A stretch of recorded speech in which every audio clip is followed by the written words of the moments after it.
अरे भाई karate kid वापस आ गया है, लेकिन इस बार सिर्फ ट्रिक पंच नहीं, इमोशंस का सुनामी भी लेके आया है।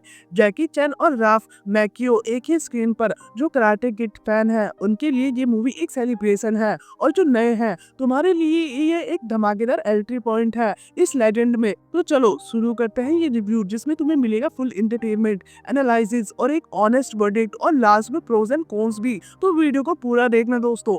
तो दोस्तों welcome back to Sameer movie review. अब स्टोरी लाइन की बात करते हैं बिना स्पॉइलर के। स्टोरी शुरू होती है ली पोंग के साथ, प्लेड बाय बेन वोंग, जो एक चाइनीज टीनेजर है, लेकिन ट्रेजेडी के बाद वो न्यूयॉर्क शिफ्ट करता है, जहां उसे नए कल्चरल, नए दोस्त और नए दुश्मन मिलते हैं।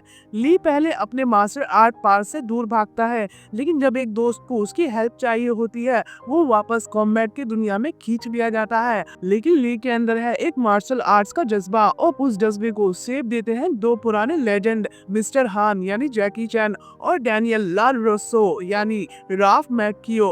दोनों के मैटर से बीच की केमिस्ट्री को एकदम बोल्ड बना देता है। इस बार स्टोरी सिर्फ एक लड़की की ट्रेनिंग जर्नी तक सीमित नहीं है, यह है आइडेंटिटी, बायोलॉजिंग और मेंटरशिप की स्टोरी, जहां हर कैरेक्टर की अपनी कहानी है, अपना पेन है, अपना ग्रोथ है। अब कैरेक्टर और परफॉर्मेंस की बात करते हैं। बेन वांग ने ली फोंग का रोल एकदम नेचुरल वे में किया है। उनकी स्ट्रगल्स, उनकी हेजिटेशंस और उनका ट्रांसफॉर्मेशन सब बिलीवेबल लगता है। और भाई जैकी चैन मतलब बंदा अभी भी फायर है, लेकिन इस बार उनका कैरेक्टर सिर्फ एक्शन नहीं, विजडम भी देता है।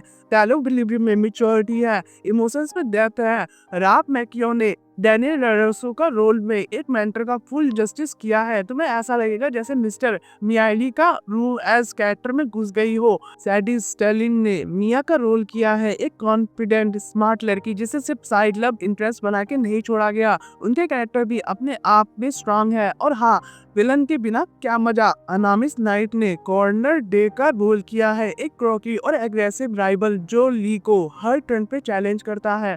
उसके प्रेजेंस स्क्रीन पे इम्पैक्टफुल है।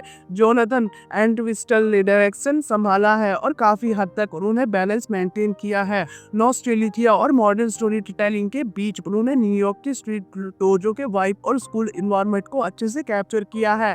फिल्म कभी भी आउट ऑफ टोन नहीं लगती, ना ओवर ड्रामेटिक होती है, ना ही अंडरवेलमिंग। हाँ, कुछ सीन थोड़े प्रिडिक्टेबल है, जहाँ तुम गैस कर लोगे कि अगला सीन क्या होने वाला है, लेकिन फिर भी एग्जीक्यूशन इतना एंगेजिंग है कि तुम बोर नहीं होते। एक्शन सीक्वेंस कोरियोग्राफ किए गए हैं बाय जैकी चैन के स्टंट टीम, तो एक्सपेक्ट करो classic chain style stunt with tables, chairs और थोड़ा ह्यूमर भी बीच बीच में।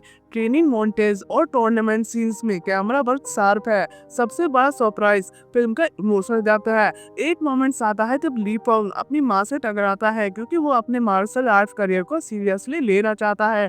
वो सीन आंखों में आंसू ले आता है। मिस्टर हान के कुछ डायलॉग तुम्हारे दिल को छू जाएंगे, और जब डैनियल और मिस्टर हान एक साथ ली को सिखाते हैं, it's like watching two philosophies band. एक डिसिप्लिन बेस्ड करते हैं और दूसरा फ्लूइड स्टाइल कुंफू। उनका मेंटरशिप डायनेस्टी फिल्म का ट्रू सोल है। अगर तुम ओरिजिनल कराटे किड के फैन हो तो भाई प्रिपेयर हो जाओ। फिल्म में छुपी हुई है छोटी छोटी चीजें तुम्हारे दिल को छू जाएंगी। वैक्स ऑन वैक्स ऑफ का एक मेटा रेफरेंस, ग्रैंड किक का एक एपिक मोमेंट्स, और डैनियल रसो की डोजो फिलोसफी, ये सब एक नॉस्टैल्जिया राइड बन जाती है। फिल्म का क्लाइमेक्स एक टूर्नामेंट सीन्स है, जहां तुम्हारे गूज़बम्प्स खड़े हो जाएंगे। जैसे ही ली अपनी जर्नी के फाइनल राउंड तक पहुंचता है, तुम्हारे दिल चिल्लाएगा कि वो जीते, और जब वो जीतता है तो तुम भी खुद क्लैप करते हुए पाते हो। बैकग्राउंड स्कोर दिया है डोमिनिक लेविस ने, और भाई क्या कमान का काम किया है। इमोशन सीन्स में सब्टल पियानो और एक्शन सीन्स में एनर्जेटिक बीट्स परफेक्ट मैच। एक सीन्स में जब ली रूफटॉप पे शैडो बॉक्सिंग करता है जैकी के गाइडेंस में, उस सीन्स का बीजीएम फुल पैसा वसूल है। एडिटिंग का काम संभाला है डाना ई ग्लोबलमैन ने। ट्रांसफॉर्मेशन स्मूथ है, कोई अब्रप्ट कट्स नहीं, लेकिन हाँ सेकंड एक्ट में कुछ सीन्स अननेसेसरी स्ट्रेच लगते हैं, जिसे 5-6 मिनट टाइट किया जा सकता था। जस्टिन ब्राउन की सिनेमेटोग्राफी एक अलग लेवल पे है। न्यूयॉर्क की ठंड, सबवे के व्यूज और चाइना टाउन के चाउ सब ब्यूटीफुली शॉट किया गया है। लाइटनिंग और फ्रेमिंग दोनों ही वर्ल्ड क्लास है। कराटे किड लेजेंड एक ऐसी फिल्म है जो दोनों जनरेशन को कैटर करती है। तुम्हारे पापा के लिए डैनियल ला रसो, तुम्हारे लिए ली पॉम। ये फिल्म एक बातों का ब्रिज बन जाती है, एक जनरेशन का रिस्पेक्ट और दूसरे का एम्बिशन। इस फिल्म से एक मैसेज भी मिलता है, मेंटर और स्टूडेंट का रिश्ता कभी भी पुराना नहीं होता। डिसिप्लिन, रिस्पेक्ट और फोकस, ये वैल्यूज टाइमलेस है। और सबसे बड़ी बात ये कि सिर्फ फाइटिंग तक सीमित नहीं है, ये कॉमिक ऑफ एज स्टोरी है। तुम अगर 16 से 20 एज ग्रुप के हो तो तुम्हें कभी ना कहीं ली फॉर्म अपना लगेगा, और अगर तुम 30+ हो तो जैकी और डैनियल के जरिए अपना यूथ याद आएगा। तो आप प्रोज एंड कॉन्स की भी बात करते रहे। प्रोज की बात करते जैकी चैन और राफ मैकियो का एपिक कमबैक, डैन मैन की इमोशनल परफॉर्मेंस, मेंटरशिप और लेगेसी का स्ट्रॉन्ग थीम, एक्शन और इमोशंस का बैलेंस। तो आप कॉन्स की भी बात कर लेते हैं। थोड़ा predictable story line, middle part थोड़ा लंबा फील होता है, मिस्टर मियागी का स्पिरिचुअल प्रेजेंस की कमी महसूस होती है। तो अब कंक्लूजन की बात कर लेते हैं। तो दोस्तों, कराटे किड लेजेंड एक टोटल पैकेज है। इसमें है heart, action, training, mentorship, rivals और एक सॉलिड पे ऑफ। कहीं ना कहीं ये फिल्म तुम्हारे दिल से कनेक्ट करेगी, चाहे तुम एक्शन के फैन हो या इमोशंस के। तुम्हारा क्या वेडिक्ट है?